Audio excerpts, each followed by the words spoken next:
ulun mrabakani gake marang si Dewa Srani. Mula sareh ning kapinujon manci iki ana kanugraning jagat ingkang bakal tumurun arane Wahyu Purbakayun. Wahyu iki bakal ulun paringake marang Dewa Srani lumantar jeneng kita Yayi Permana. Ah, mangke rumiyin Adi Guru. Wah, gegeri.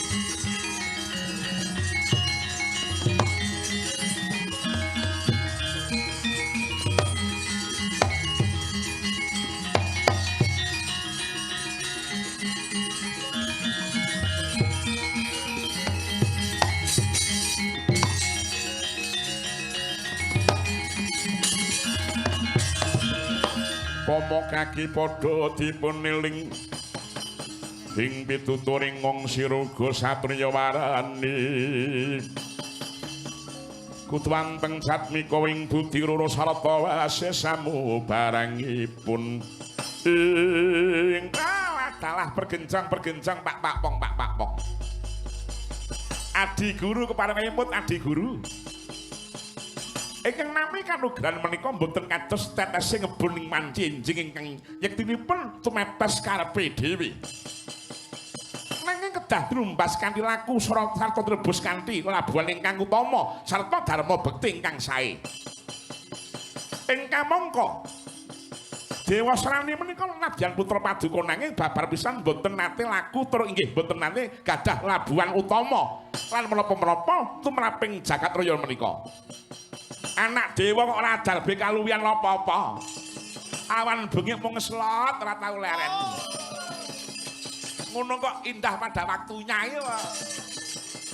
Alah bucet kuwi kale. Angger kalah ngantuk. Lah wis. Ya pambengi. Sore teh jam 11 wis turu ora. Kakang Narada. Ngandika mboten perlu mulang muruk dumateng kula. Kula menika mboten mulang muruk namung ngangetaken dumateng paduka Adi Guru.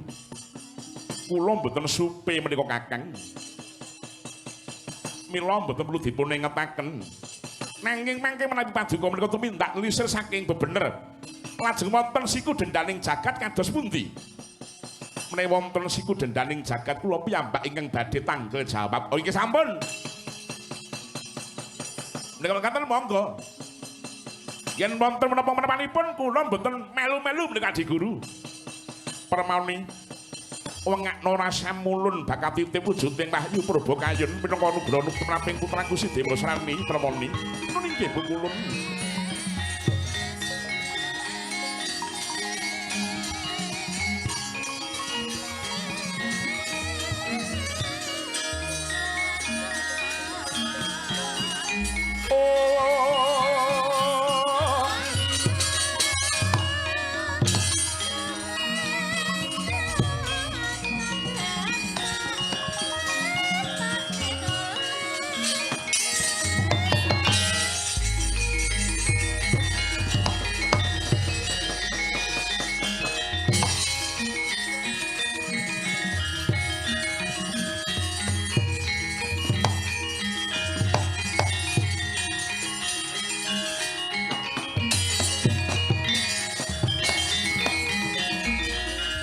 Kidung rumeksa ing wengi tego hayu luput wing lara luput bilai kabeh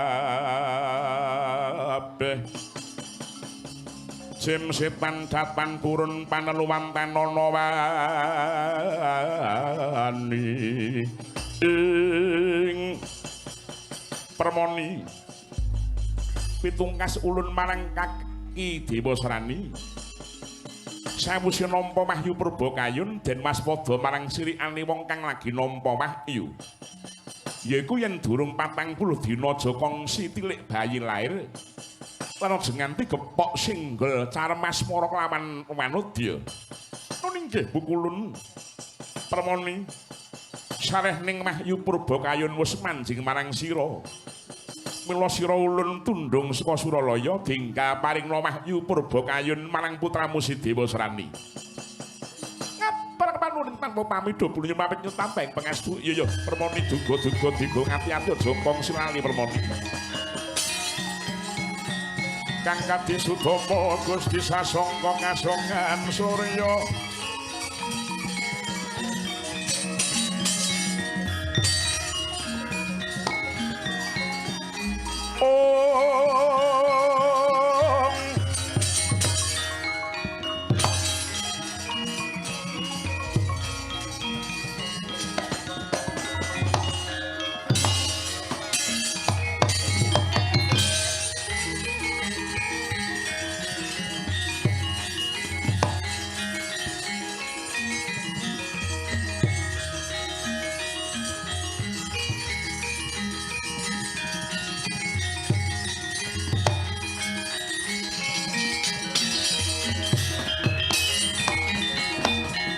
kagiat risang kapirang ngurin nangkul kinempit keempit dosa ngertaning bawono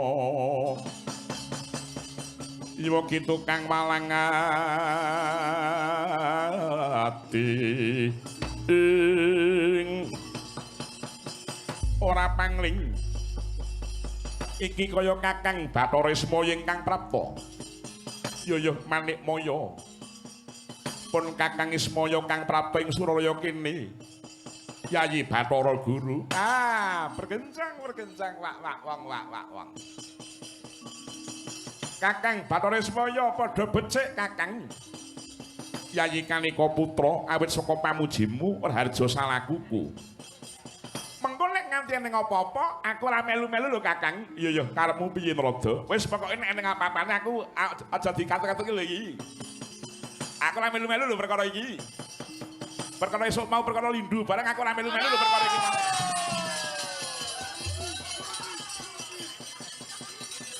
nek ngebis kok lindu ya Kakang Bathara Ismaya ana parigawe apa dene si kakang munggah ana ing Suralaya dina samengko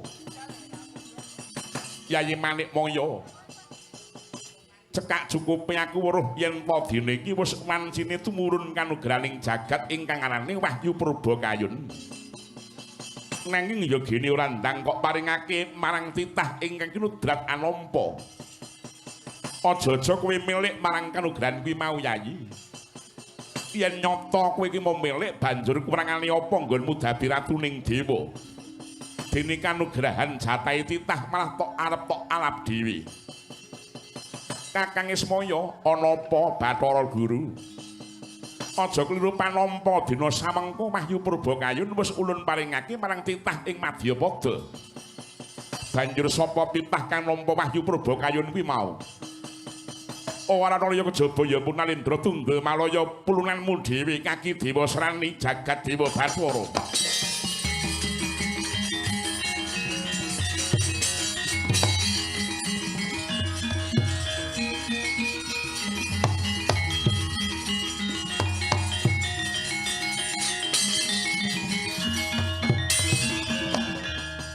Yayi Manikmaya dasarmu apa dene Wahyu Purbakayun tok wenehke marang anakmu si Dewa Srani ya gene Kakang Ismaya ndatak tambuh apa kang dadi dasar nggonku ngudhunake wahyu wis wajibe aku takon bab perkara wahyu apa si Kakang kalimput lamun biyen wis pinantha-pantha dening Bukulun Sang Hyang Menang Kakang Bathara Tejamaya kejibah dadi pamunging para titah ing angkara murka kadang Ismaya kejibah tumurun ing Madyapada dadi pamunging titah kang andarbeni jiwa kang utama dene aku kejibah mangreh pribawana ngedhapton ing Suralaya kene Manikmaya aku ora bakal lali marang pengendikaning Pukulun Sang Hyang Menang mula dina iki aku teka ning papan kene njaluk uduning Wahyu Purbakayun awit sira kang kejibah pranata tumuruning wahyu nanging jebul malah wis kok wenehke marang putramu dhewe si Dewa Srani wahyu kuwi mau garapane para Jawata sing meneng maringake wahyu kuwi mau para dewa mula Kakang Ismaya ora susah melu cawe-cawe ning wahyu kuwi mau jatahe momonganku para titah kang hampek utama mula aku menang nagih arep dikaya apa dina iki Wahyu Purbakayun wis kebajet linegem dening Dewa Srani Manikmaya ana apa yen mengkono kena diarani kowe iki wis nyalahgunake wenangmu minangka ratuning dewa sakarepmu nggonmu ngarani Manikmaya kowe iki mau dewa malah kepara ratuning dewa nanging sasar susur pakartimu ora weruh ing kautaman jiwamu kobar dening genining angkara murka kang ngambro-mbro dening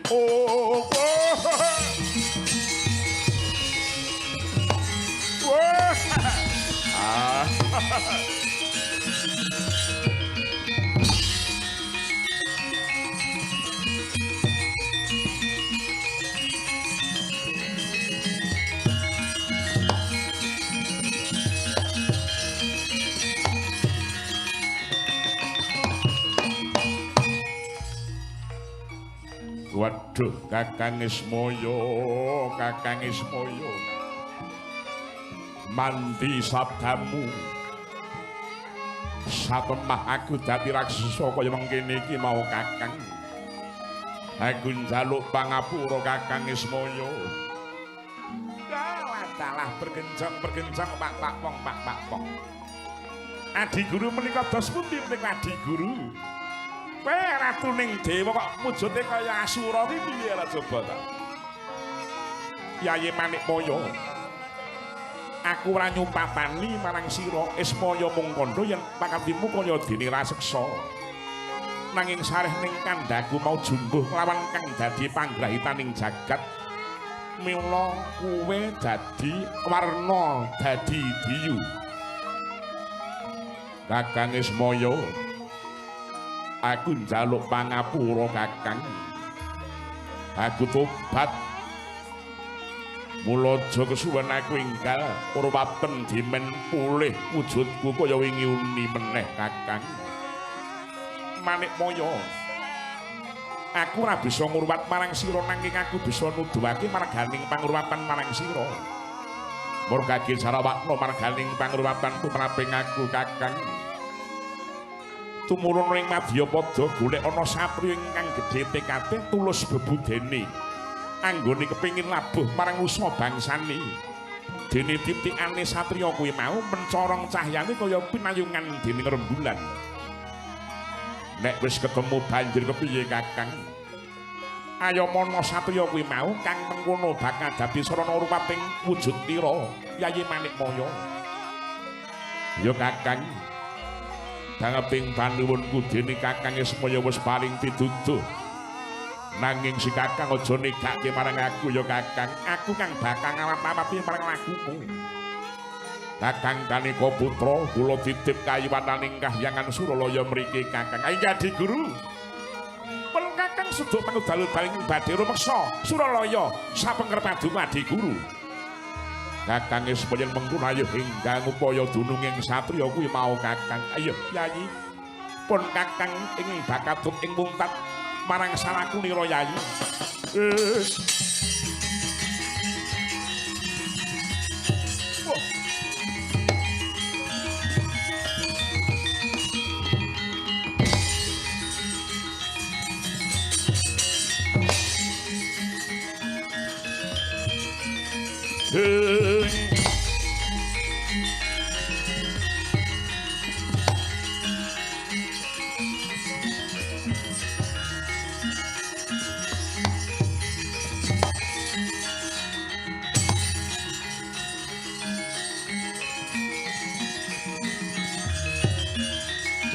Kadangmu padha marang denah becik.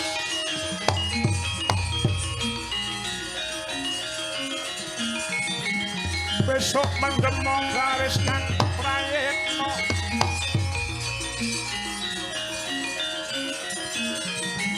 Dewa Sarata wong ing Darawati.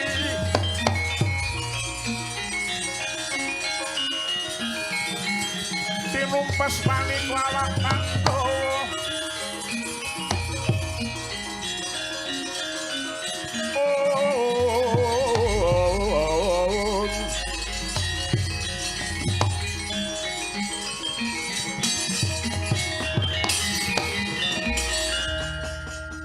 Putra Pandhawa tata gati wisaya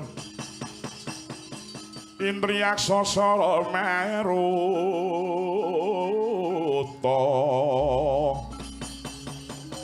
pawana bana marga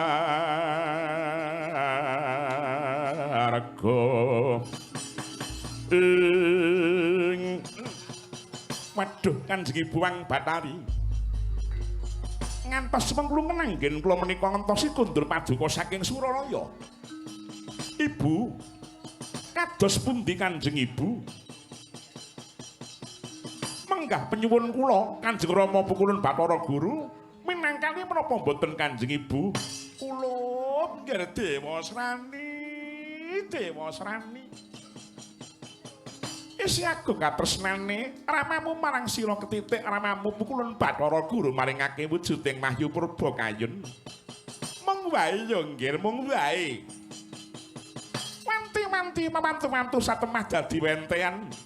kang dadi pepacuwe ramamu sawise sira mengko nampa wahyu purba kayun dene waspada marang sirikane wong kang lagi nampa wahyu ya kuwi yen durung 40 dina 40 bengi iki mau aja kongsi tilik bayi sing lagi lair lan aja nganti gepok singgol cara masmara kelawan panudya Patih Kala Budenda wonten pengendi kowe ngadhawuh kira-kira kuat apa ora lawase aku ora gepok singgol kelawan wanita 40 dina 40 bengi pun kula saged ngiyataken panjenengan niku mboten mungkin kuat saestu niku aja to ora gepok singgol karo wanita 40 dina 40 bengi niki nek kula lho kula niku 3 dina men grawiyang kok nek ra demok kok saya nampun kula sing bonang niku angger mulih ngeten pun mesti demoke kok niku saestu mula nganti mlaku nganti glenjar-glenjur ya ngeten iki mau oh inggih ibu kula sagah menawi pamuyung nggih wong ora rasamu pun ibu bakal paring wujud ing wahyu purba kayun kaki dewa serang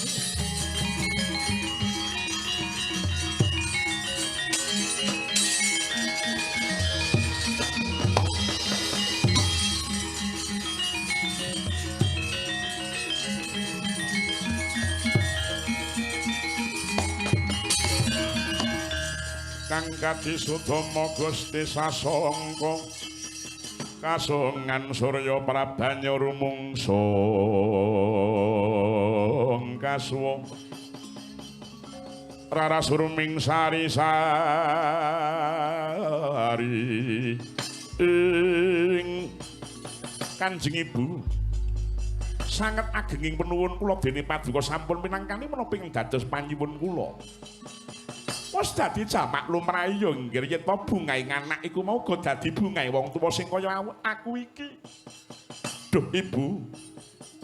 Samangke tasih wonten setunggal melih ing dados gegayuhan kula Ibu. Apa kuwi nggih? Kula kepengin bedah negari Ngamarta Kanjeng Ibu. Kok sik kena apa jeneng kita ki mau kepengin bedah Praja Ngamarta. Dasar kula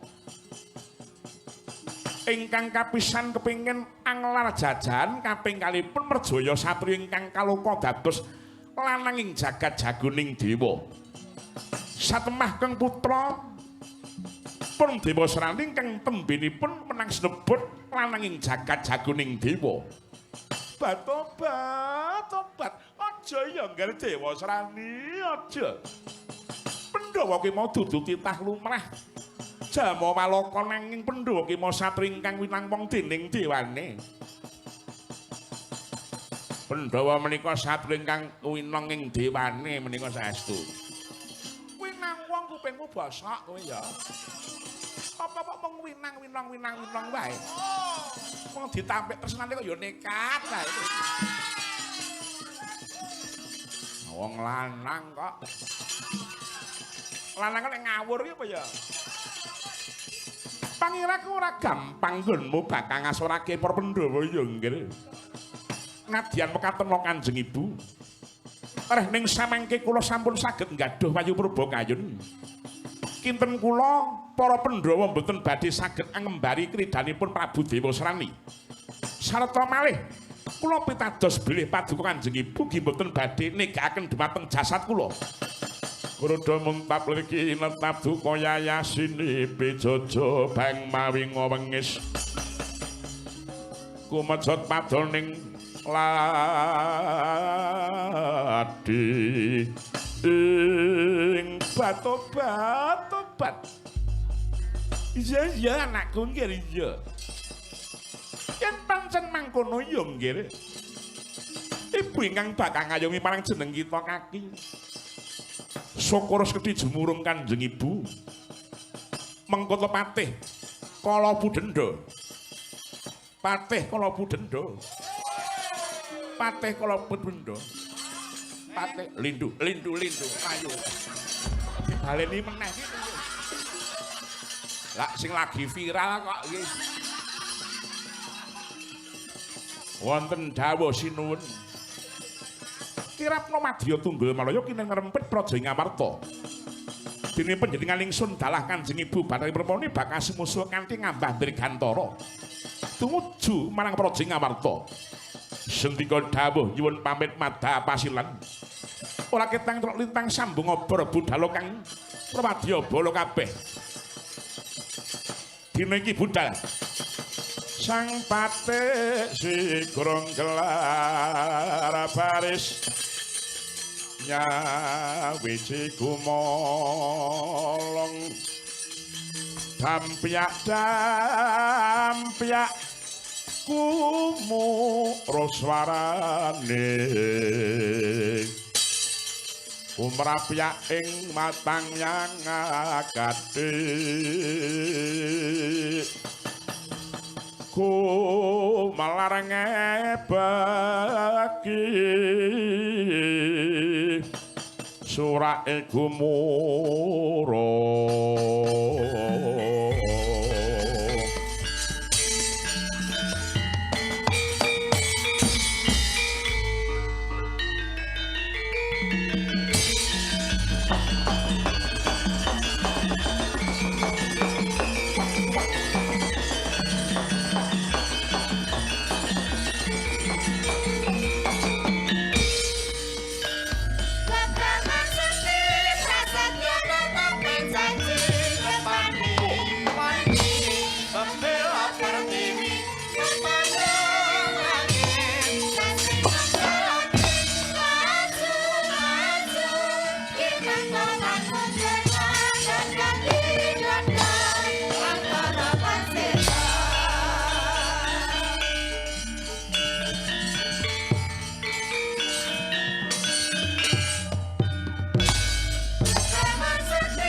Hasbunallah wa ni'mal wakil.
Laren dhisik, Nduk, anakku sing ayu dhewe ngrelimbuk.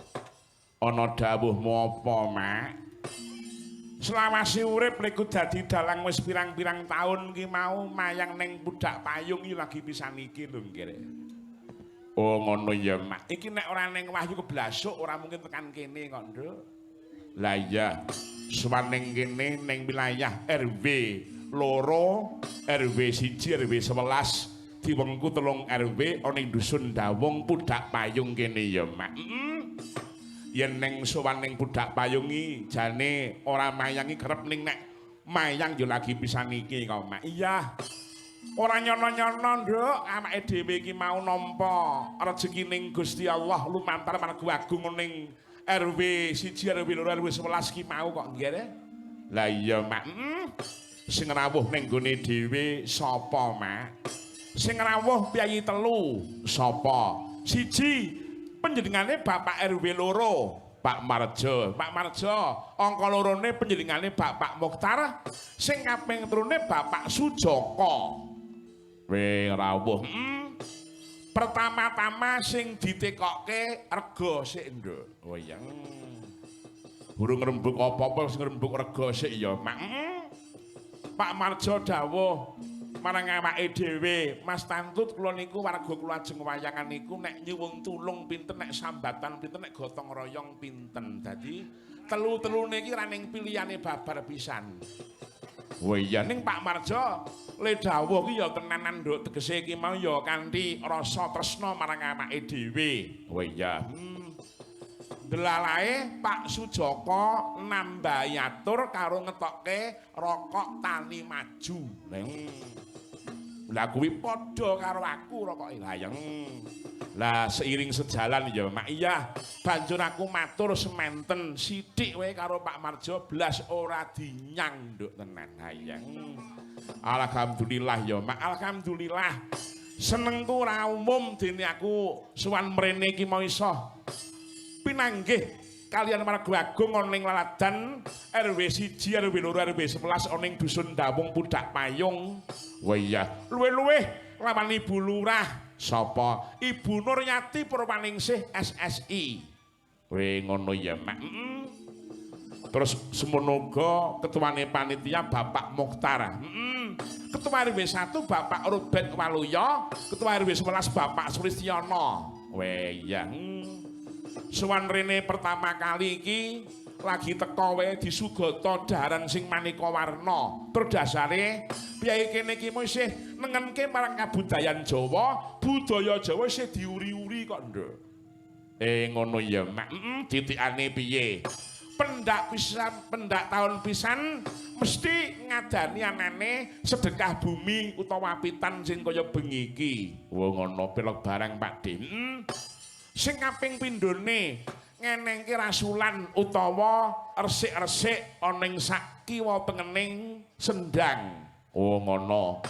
Sing kaping telune among tamu sore mau ora ana sing ngagem bathikan ning kabeh ngageme kejawen. Lah iki, Nduk. Mongko nggon aku dhewe iki ora eneng lho, Nduk, desa nggon aku iki ya, Wan. Ning nadyan kene iki perkotaan ning tatanane ya perkampungan kok, Nduk. Wah iya, isih nengenke marang budaya Jawa.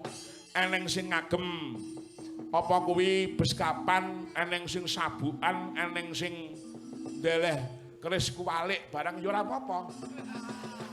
Ning sing penting TKT maju, TKT bersatu. Mula kanca-kanca among rasa tepuk tangan warga RW 2, RW 1, RW 11. Nggone dhewe nek ngenengke sedekah bumi iki panitiane iki mau kaya mung bathikan nek ning kene kok malah kejawen. Lah iya gumunku ning kono kuwi mau. Luwih-luwih, Nduk, kowe aja pamer swara ning kene. Sebab apa? Kalah karo Pak Marjo, Nduk, tenan.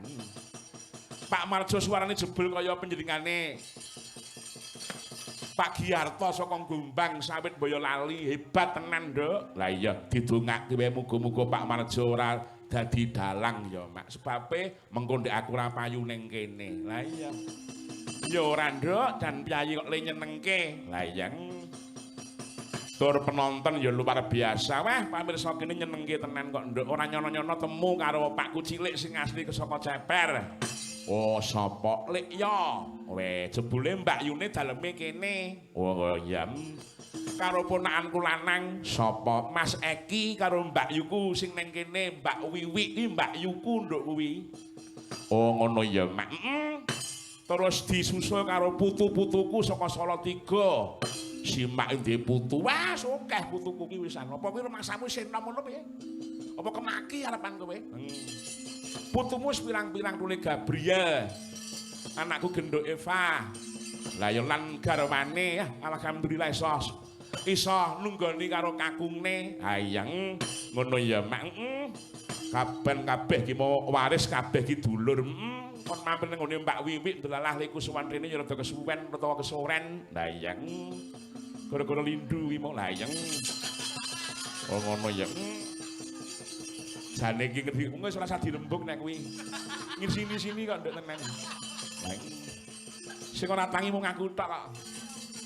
Liyane do ngimpi lindu lah kok neng bis kok ngimpi lindu ki mlayu. Lah mulane kuwi dadi pelayanan wong pirang men ngopo men ngono. Lah iya ya Mak. Suwan rene nganti kanca-kanca among ngrasa karo sound system zero. Saka Klaten, weh gawani awake dhewe ya Mak. Gawane iki nek perlu sesuk sura iki tak tuku kok nduk iki nduk. Terus tak gadekke meneh tadi. Lah iya ya Mak. Karo kanca-kanca pengrawit among rasalan maranggono cacah ana nenem. Wah iya, muga-muga berkah barokah warga kene sawise ngadani anane. Sedekah bumi utawa apitan iki mau piyayi kene pinaringono wilujeng pinaringono slamet pinaringono rezeki sing agung mulya sak turun-turune Allahumma apa niku dadi kewajiban aku ayo bersih desa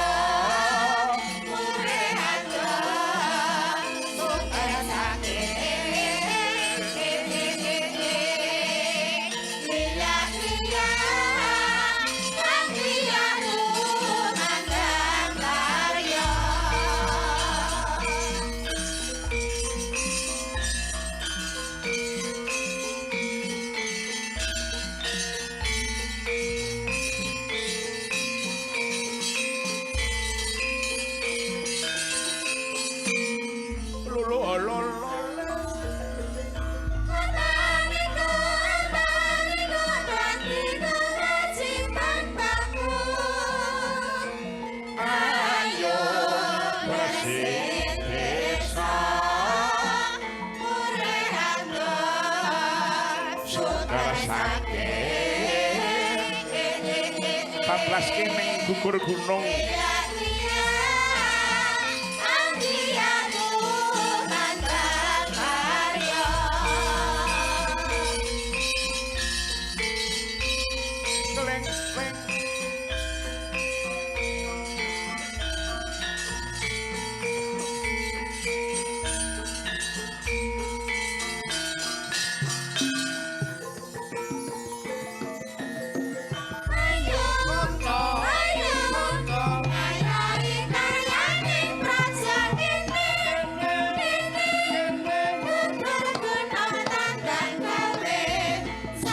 sayok rukun bebarengan rokancane lila lan lagawa kanggo mulyane negara siji telu maju papat riulan mesti rampungke golopes foto baris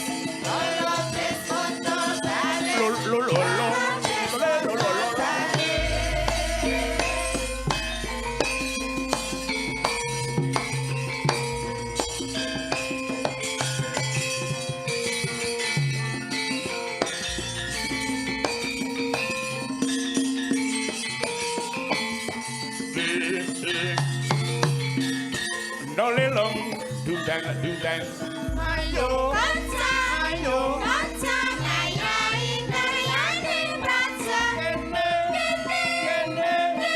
gugur gunung tandang gawe saya rukun bareng karo kancane lila lan legowo kanggo mulyaning nagara iki maju papat biru lan ulon nake mesti enggak ong Golopes waktu baris Golopes waktu baris Golopes waktu baris Golopes waktu baris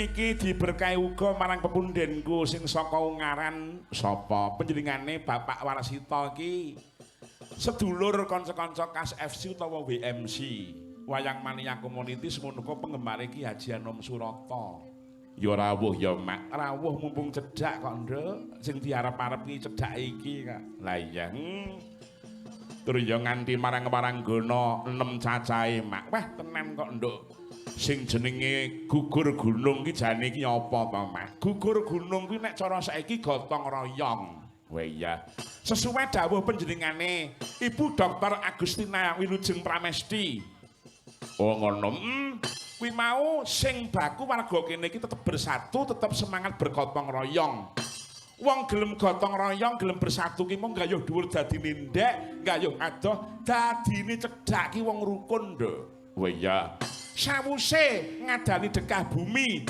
sing maune ora rukun karo tanggane ben rukun piye carane sing maune ora rukun karo bojone sing pisah ranjang ya piye carane dadi ora pisah ranjang oh iya belok 6 Pak D sebabe rukun ki penting banget kok mak iya wis to rukun ki mau abot dadi enteng dhuwur dadi cendhek ki wong rukun lah iya gegaran karukunan iso wayangan coba bayangno 3 RW kok iso wayangan iki nek ra luar biasa nduk tenan piyai kene semangate iki mau karak-karakan awan mau terus kajatan utawa syukuran oh iya gek dasare penabuhe ya warga agung RW 2 kene dhewe utawa warga ing dusun Dawung kene tur ibu-ibu kabeh ya mak tenan wis nek mung nyagamu kalah nduk wis tenan diseret tenan lah ya nek ibu-ibu ora ngantuk ya kamu ngantuk kok lah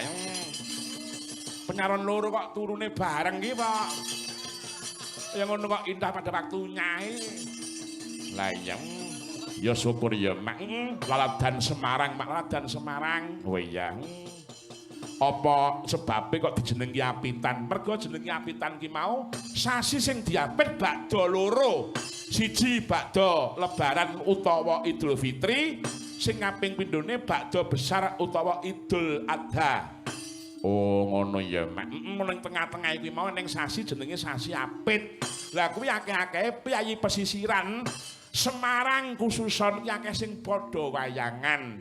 Nadyan kowe Klaten tetep kecipratan rezekine piyai Semarang. Oh ngono. Piyai pesisiran kene ya, Mak. Nek ning Klaten sasi ngene iki ora ning wayangan. Alah tenan, blas nduk tenan. Merongos nduk ning omah. Iki nek ning kene saben dalang mayang nduk perbukuan wayangan kok luwe-luwe. Ana ning budak payung petang dusun ki kabeh wayangan kok nggih. Lah iya. Sing hebat ki ning kono kuwi ya mak bengi iki sak wilayah Banyu Biru kuwi wae walah wis tenan nduk akeh banget oh iya iki terus ning Nawala diwaca ya mak salam budaya kepada Mas Tantut Sutanto minta lagunipun Denok salam sejahtera buat semua keluarga di Budak Payung Bude Marsini Mbak Puji Mbak Arin Dito dan Ando Olive Atrit semoga swaha es jus olive laris manis dan sukses buat Pak Tantut matur nuwun saka sapa Pak Kucilik lek ya saka Ceper weh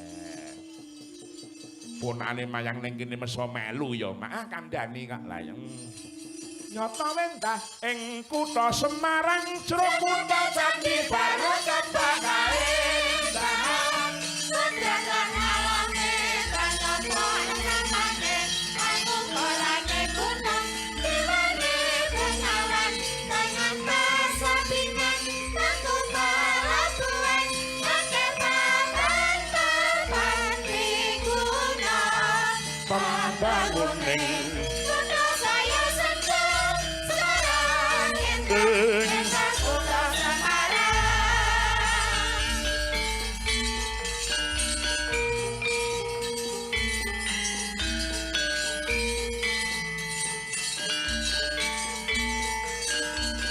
udah.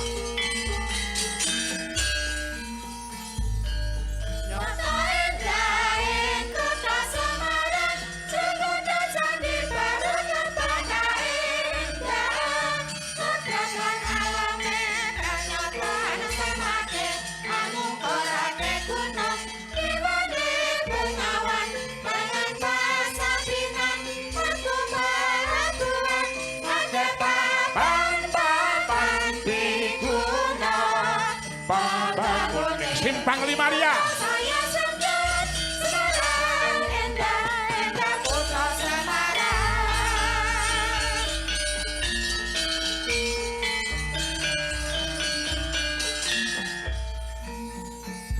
Simpang Limaria Kembangan Pancasila Semarang kumandang Pranyata serbaguna Swasana raya gede atine ing Jawa Tengah wis rabang ambangun Jero kutha tekan desa ngatesa Saben dina minulya Simpang Lima Biguna. Upacara keperluan umat Simpang Limaria ing kutha Semarang.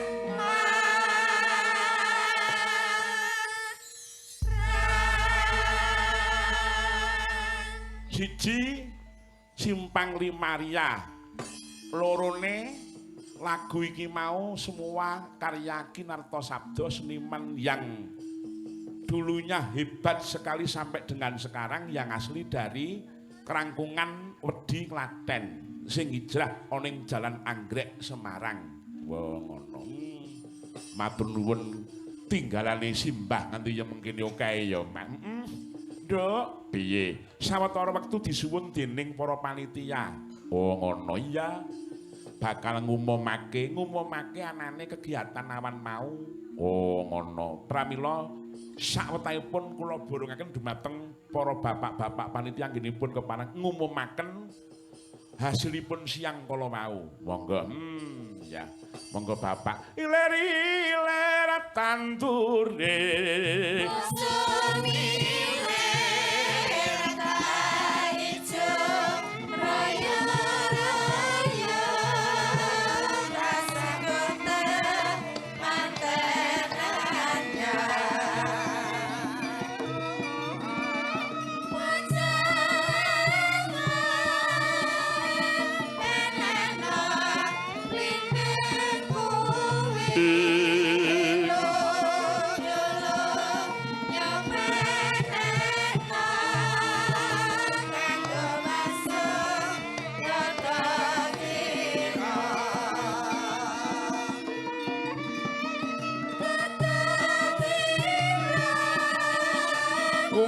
Terba